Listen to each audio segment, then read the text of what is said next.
Hey, instructional design rock stars. I am super excited because we are going to talk all about what is instructional design. So, you probably have heard this buzzword that's going around constantly since the pandemic of 2020. There are tons of jobs out there: instructional designers, learning experience designers, anything and everything that encompasses learning design and instructional design. This is a field that has actually been around for way longer than just the pandemic. And I've actually been doing this for 7.5 years now in the higher education realm. But I know many, many people who have been doing instructional design for 20 plus years. So, first, let's start with like a definition of what instructional design is. In my own institution, which is the University of North Carolina at Charlotte, they define an instructional designer as a professional who works directly with faculty to provide pedagogical and instructional design consultation to support effective and innovative delivery of academic credit courses to online students. Now, this is probably a definition that has not been updated since the pandemic because let's be realistic, the modality of learning has changed a ton since the pandemic. Originally, we really just had face-to-face classes and online classes.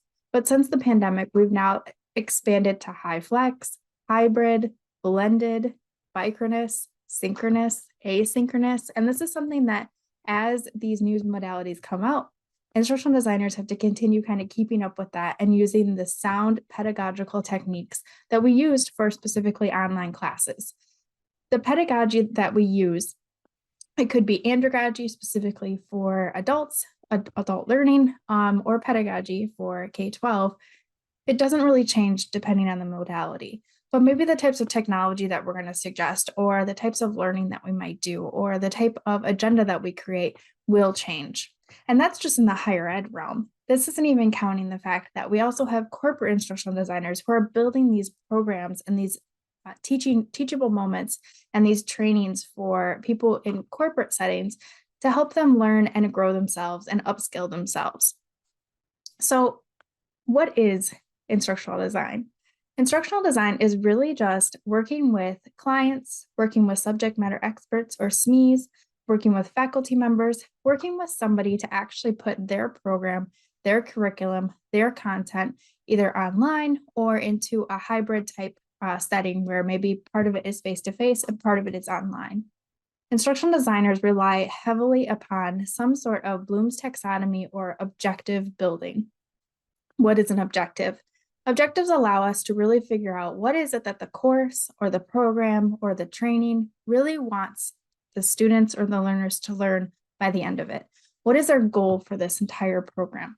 Those are really important as we're building as an instructional designer because it allows us to set the pace of here's what the student truly needs to know by the end of this. And now we can actually start figuring out how are we going to assess them? How are we going to make sure that those assessments or those multiple choice quizzes, those projects, the peer reviews, the writings, the creative writing, whatever the SME subject matter expert or client chooses for that assessment, our job is to make sure that those things are in alignment. Because otherwise, how are you really going to know whether or not your learner or student has actually learned what it is that they need to learn by the end of the program, by the end of the course, or by the end of the training?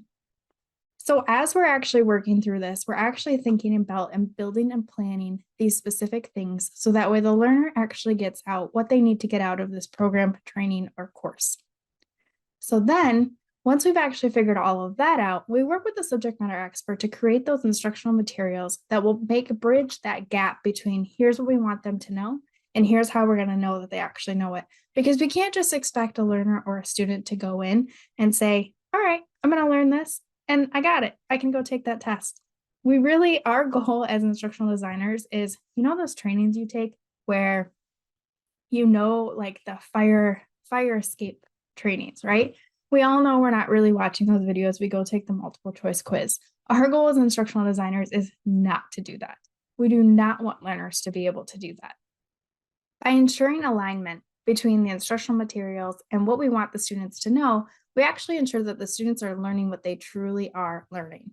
Now, we wouldn't be instructional designers if we didn't try to encourage and allow a student or a learner to learn it participation. Believe me, many, many years we've been relying on discussion board forums. And I can tell you right now, if you talk to any instructional designer, we are as sick of discussion board forums as you are.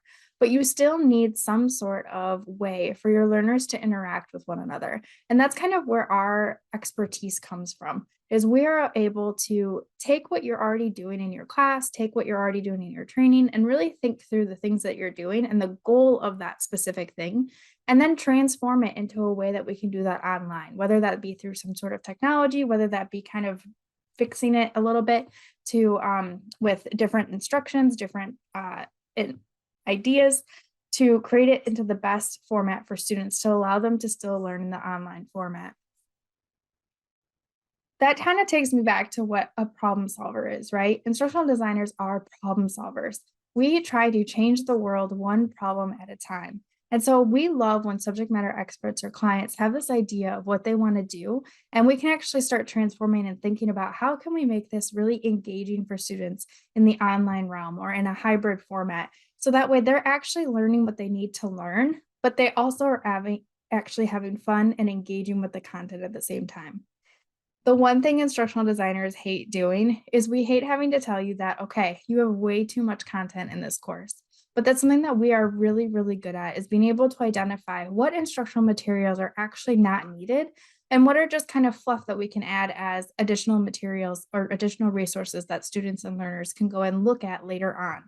It's not something we have fun doing, having to tell you that, but it's also really important that in the online world, we're building courses for students who, they might read slower. They might not be able to engage fully at all times. And so we really need to make sure and be mindful of our students as we're actually building out these courses. And that's what instructional designers do. We are definitely not, although many of us still do teach, we are definitely not subject matter experts most of the time. Instead, we're really subject matter experts in the pedagogical ways of online learning, as well as being able to see different ways that we can engage students that maybe you hadn't thought of before, maybe you haven't tried before. So that is all instructional design. And I am somebody who is definitely in the higher ed realm and not so much the corporate world. So I would love to hear more about what you do in the corporate world, or does some of the things that I said actually relate to you in the higher ed world. Be sure to subscribe and check out our videos at the Instructional Design Rockstars. See you later.